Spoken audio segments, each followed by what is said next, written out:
My name is TUNA FIELAKEPA.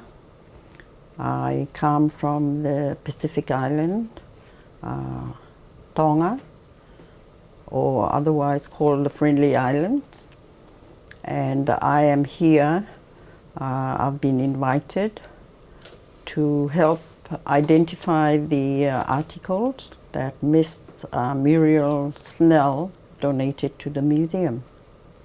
First, the tapa or the ngatu, because that's the most important artifact that we have in Tonga for traditional obligation and in any part of our celebration. The birth of a child, the birthdays, the weddings, the death. It's always the tapa cloth that is required. In comparison with the modern ones that people have done, this is more of a better quality than it is now today.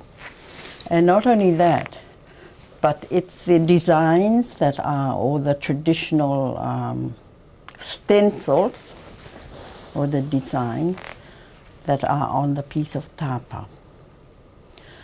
We will use it as a blanket, we will use it as a mattress, we will use it as a garment to wrap around for dancing, for births, we use it for celebrations, birthdays, and at the end of my life I will be wrapped up with a piece of tapa around my body before the burial.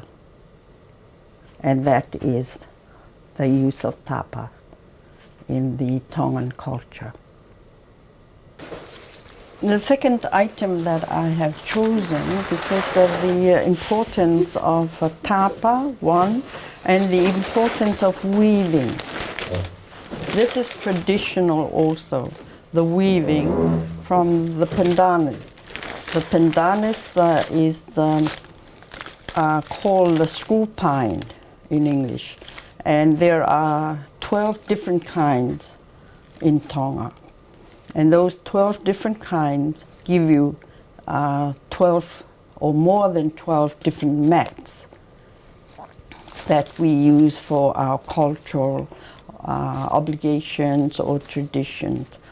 And this is the most, the hardest pandanus to process, because it's the only one that after all the processes with all the other pandanus that you boil and you split the upper layer from the bottom layer, and you take the upper layer, which is the shiny one, and you bleach it in the sea for 1 week or 1.5 weeks.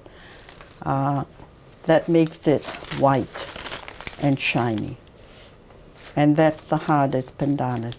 So I've chosen that because it's one of the more prized mats. Not the most prized, but one of the prized mats because of the difficulty in processing of it. The handicrafts that are now or have been made since World War II are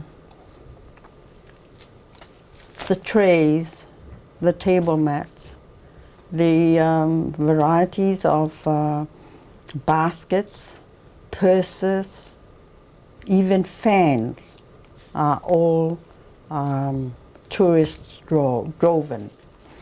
And even a purse. This is for tourists. There are small seeds that goes in between the shells. This is made of cowrie shells. And in between the rows of cowrie shells, there's a little white or sometimes black or brown beads, which are seeds from a rush kind of plant, like the wheat, the corn, and these are the seeds of that plant. And it's disappearing. When I was young, there was a lot of these. We used to play with it. We used to thread necklaces. But I've noticed that it is disappearing. The cowrie shells are also very rare to find. So we should be aware that a lot of our living things are disappearing. But many of the people are not aware of that. So what's happening to our environment? And this is a tourist-driven article for tourists to buy and for the maker to earn some money for their living.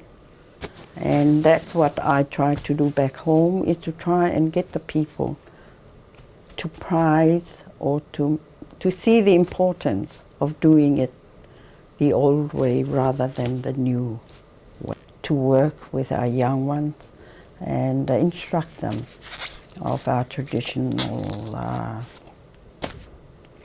artifacts or handicraft so that it doesn't die out. And they should feel it's part of them. For that to disappear, then what are we in this world with no identity of what we are?